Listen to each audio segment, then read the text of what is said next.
Hello,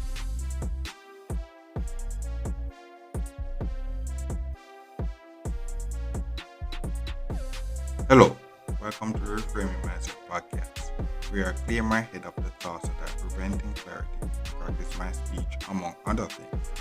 Episodes range from informative knowledge to funny stories about my experiences, and in the future, maybe include interviews. So subscribe and enjoy. Episodes drop every other day.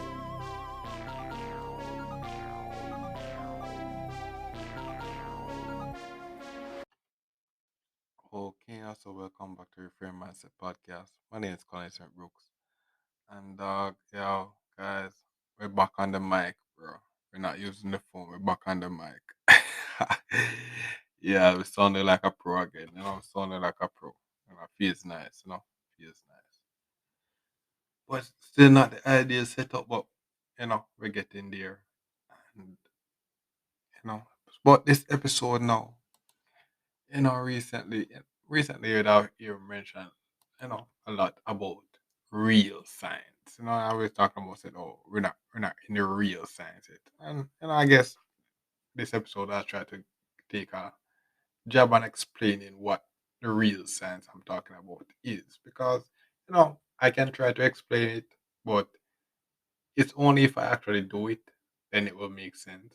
But if I try to explain it, maybe it might make sense. But you know, that's it. The thing with science is you have to can prove it to see. So yeah, so I can tell you, if I tell you no, it's just a theory. But in reality, it has to happen for you to actually become a fact. Yeah. So basically, so when we talk about the real science that I'm talking about, so boom. So if you're a person that interested in science and such like that, you want to watch movies, where people do, you have things like science fair, where people do things like create, volcano stuff with baking soda and such like that, so basic science stuff. And that's like where basically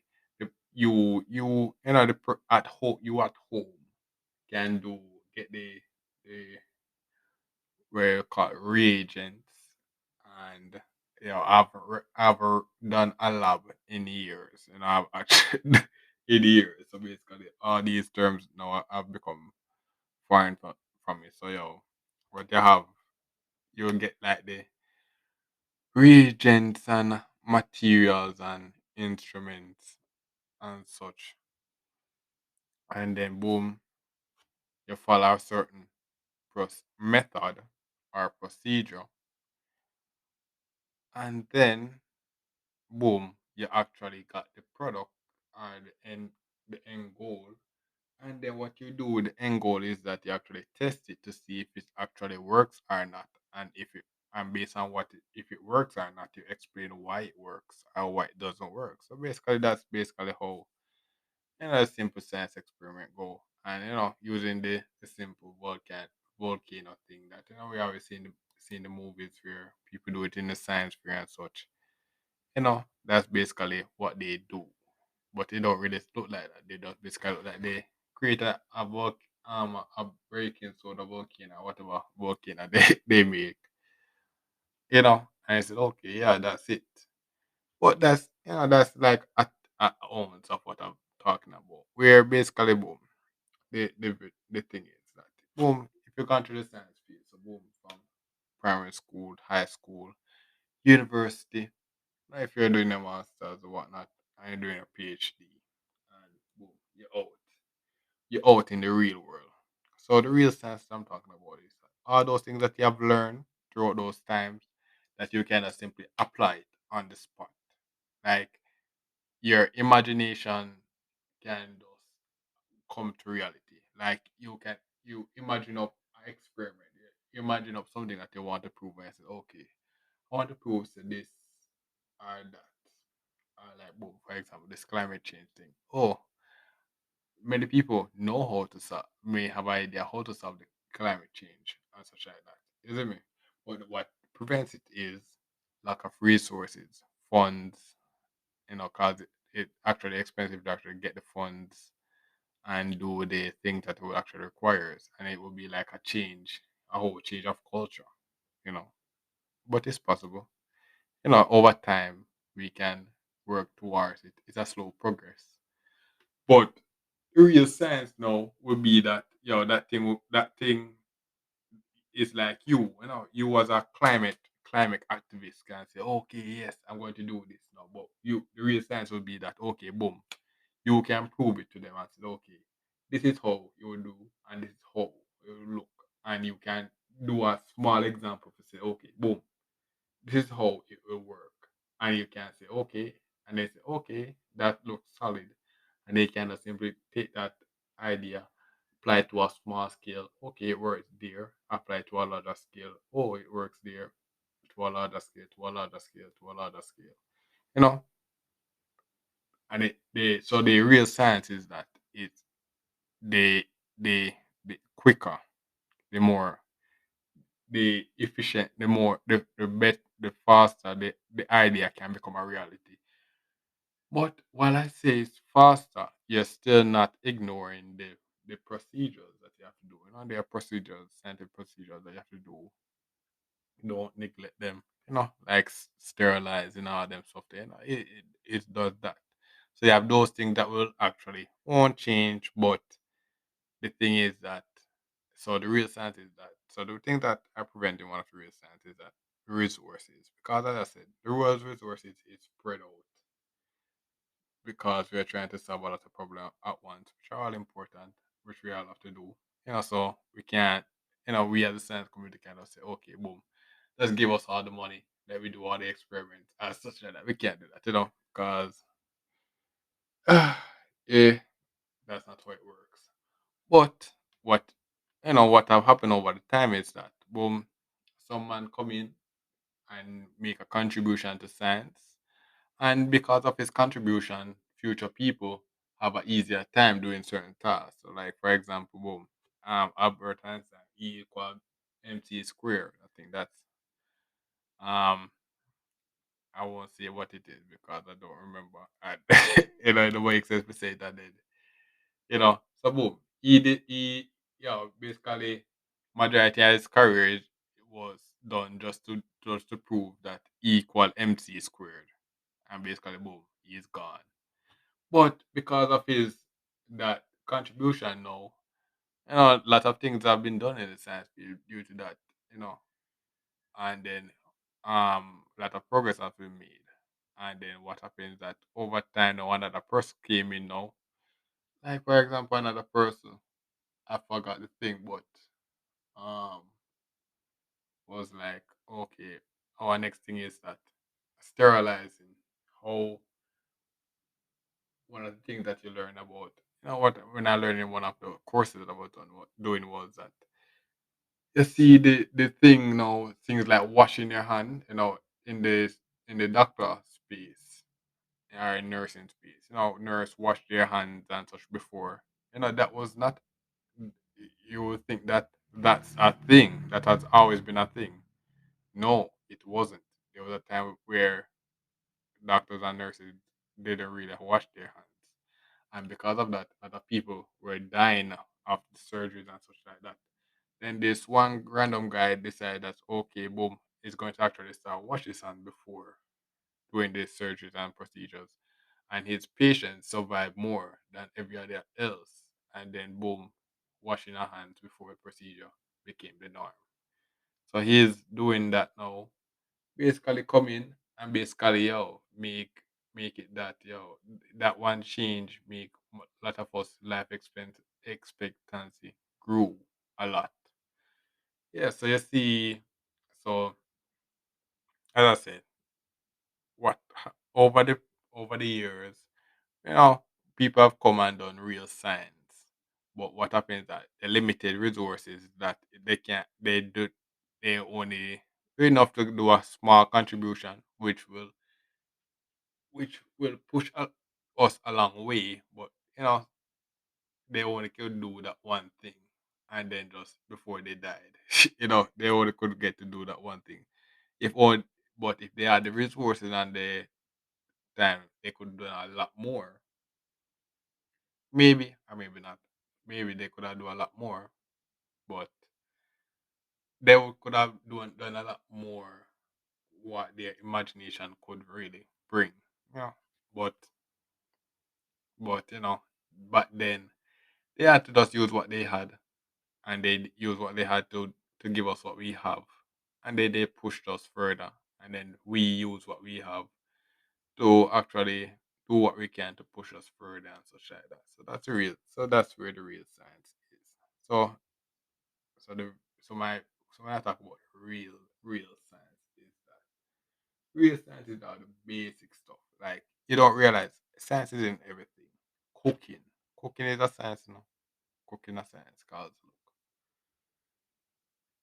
For example, let's take for example soup. I won't even use soup because soup is different ingredients everywhere. But let's take for example rice. Oh, I can't even say rice either. Alright. Alright, let's take a plant, you take a plant with some fruits on it and you pick the fruits. But don't you know it's science or well, it's nature, doing its thing to actually make these things grow. But scientists, botanists or whatever, tell us the procedure of what happened to actually cause this fruit to grow and such like that. We learn about plant cells and all these things, photosynthesis, all these things and such like that.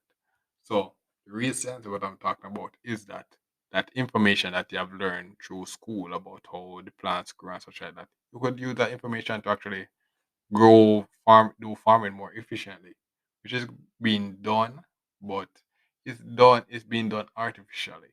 I said that the real science will make you could do that better naturally without this artificial thing where people actually um you know they're maximizing for one thing while decreasing the thing. But the natural thing is the best thing where you get the proper proportion of whatever that plant carries. But the information you have learned through the school, through learning about that could make you say, okay, I know how this work.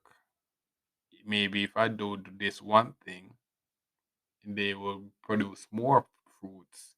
And if I produce more fruits, that's less um food crisis for the people are in food crisis because I will do this one thing. I will produce more fruits, more natural fruits. I think that's how fertilizer came. Yeah. But that's is and I said it you might get it, but they you have to see it to really see it. I guess this podcast it's kind of an example of the real sense I'm talking about. Because each episode is me manifesting the reality that I am at now. But all those previous episodes, I was not in the at this reality. You see, the previous episode I was not we are at now. In the last episode, I was recording on my phone. Now I'm doing it on a mic. So that's a science. You know, yeah. A couple episodes back, I was even in this home. So I see, as I said, that's a science. You see the evolution of my thought and my perspective throughout each episode. That's a science. And what makes it also a science is that which each episode you can prove or disprove my theory with that with you can actually try it yourself and see if it works for you or not work for you. If it doesn't work for you, you can always come to me and say, "Oh, bro, why didn't this work for me?" And I guess if I'm a person that actually defend my stance, I would have to actually explain why didn't work for you or why it worked for me. That's basically what a scientist do. The the big people that the difference between a theory and a fact in science world is that a fact is proven. So when I tell you, I said, okay, 1 plus 1 equals 2, and I show you why 1 plus 1 equals 2, you have to you in America or whoever listening, can say, okay, I can try this. And then when I try it and get 1 plus 1 equal 2, I said, oh, yeah, that's right. So I guess it is a fact that 1 plus 1 equals 2. Yeah. So let me get the next example of the real science again. For example, this coronavirus pandemic. The real science would be that, you know, you the average person can understand what is a vaccine, can understand, you know, like this coronavirus vaccine is not the first vaccine that has been administered. So what will happen now, ideally in this pandemic, is that everybody have a common sense as to what a vaccine is, what entails the process of um create a vaccine. Like for example, every science student that would have graduated would have basic, you know, understand of how a vaccine is created. So that okay, when all these big companies are putting out this vaccine, the average science man can say, okay, yeah, that one is really shaky for a certain reason. They can write down its theory and prove it and such like that. And the company would have to say, okay, take this thing and disprove it and such like that. And what will happen is that all this misinformation and whatever will not go occur because we have everybody will be armed with the basic information of what a vaccine is. So and how it's created, or at least majority of science community will know what a vaccine is and how the vaccine is created. So that okay, when this man comes out with it now and said this thing, we can say okay, yeah. Let's actually see, you know. There's no when it comes out with it, you can say okay, yeah, that actually makes sense, and that actually makes sense and such like that. And then boom, you can test it out and see. But what happened is that this pandemic, the science knowledge has been has fallen off. Like it's a small group now, a small group of people that doing it, and then the big companies are basically trying to monopolize the market because they're trying to commercialize science. It's like for example they're trying to commercialize health hospitals. Like bro, like really, you want to actually pay to live. That's all you really want to go in this world. You love that money that much that you actually have to try make people have to pay to live. Come on, bro. Isn't it? So that's why the real science is more free. It's more free and democratized. Where basically, the average man can do. Like for example, one of the next thing is that the things that you learn in class. So if a teacher teach you this, you will have the capability as a person to actually go home and actually prove what she said. You know, and if it doesn't work, you can say, okay, you wonder why it doesn't work. And if you find another way to make it work, and we said, okay, boom, you can actually come to the teacher and say, oh, boom, I make it another way to work, and this is why it works this way.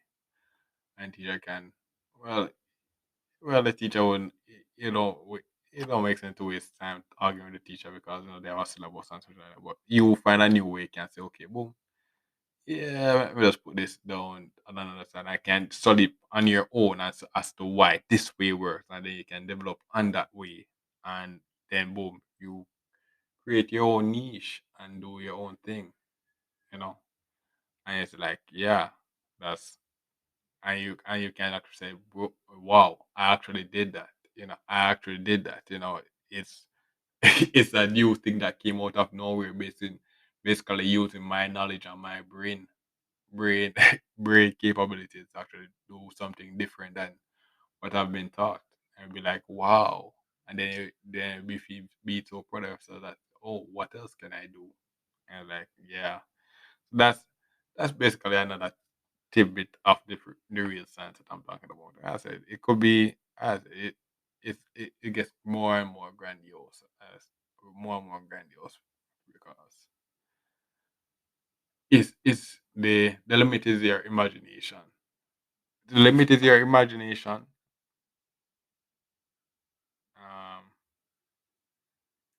and so the limit would be your imagination, and the obstacle would be the finances and the procedure and the resources. So that's basically the real science is what I'm talking about. And it's the same for all other industry as well. You know, all other industry. Like for example, music. You know, the music there's a cap and the creativity of musician due to record label and such like that. You can't really unless you reach that point in your career where you can own the masters, become your own independent person.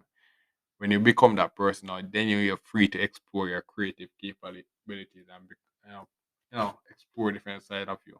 But until then, you're shackled into the labels, rules, and you said, okay, you can only this is your lane, and you have to actually deal with it until you're free. So that's another way to explain the science. It's like the to reach farther is like buying your freedom. You know, to break the levels of the different sciences, you have to basically it's like a breakthrough.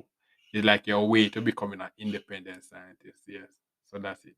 Yeah, and that kind of makes sense out as to how it works because when you come out of school in your ideal science field job will be you working in a lab with other lab scientists and such like that. So you would be working on your own independent thing. You'll be working on what the lab is actually doing and such like that. So it would be you.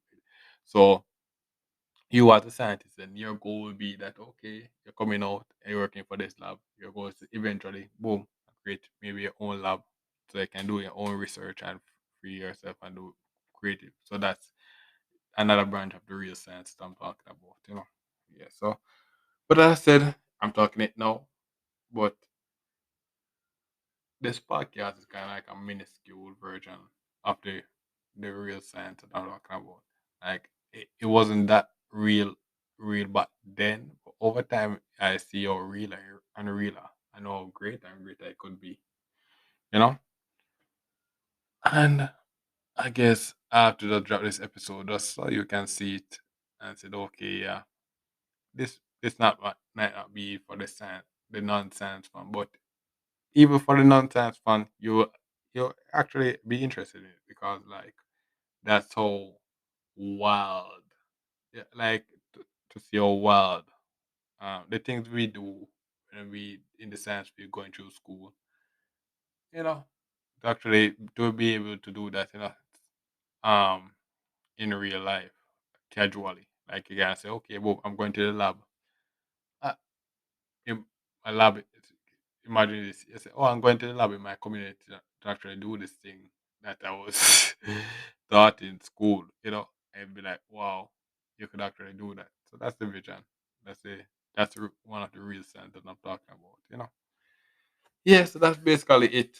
You know, another person going to listen to this, take this idea, become a billionaire and such like that. But that's the other problem with it. If you actually take the idea and do that and then try to turn it into profit, you'll be actually defeating the purpose of the real science. And then you actually go down and then you'll be in the problem of what money causes. Money, more problems, and that's the problem. Yeah, so as I said, if we reach this far, I want to take the idea. That's the next problem with it and why it hasn't reached that level yet. Yeah. So boom, that's it basically for this episode. Thank you for listening. It's a nice. Yeah, it's glad to be back on the mic, and I really like this episode. I could say more, but I think this.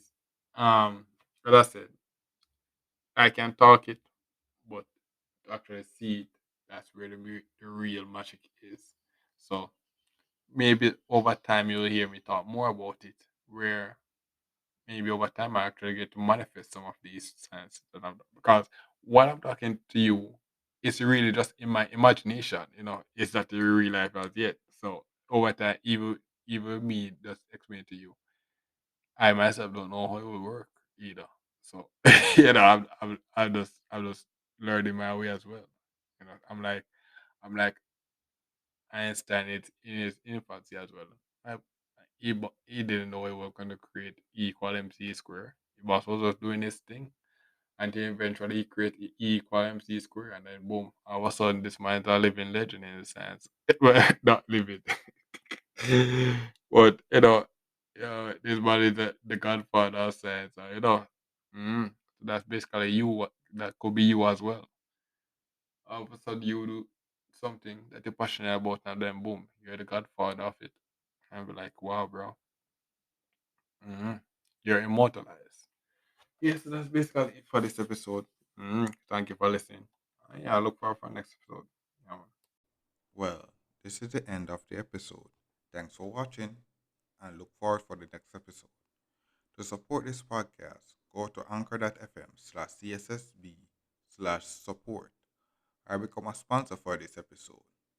If you have a product that you want to have more exposure, DM me on the Instagram page, Reframing Mindset Podcast, or on Twitter at ReframingP. Either way would help. Thank you regardless for listening, and here's a preview for the next episode. It's a very funny. It's going to be a very funny, I think, episode because this title just came to me out of random, and I just wrote it down. Then after something just start coming to my head, we have to be like, damn, bro, what if it actually does happen? Because in hindsight, looking back, where we are at now, it could have happened. You know. So basically, this title is now basically, what if my dreams came true? Then I basically just died. You know. Yeah, because the reason why I said it, it's something I can kind of experience it because reaching this far, so basically, in school, you always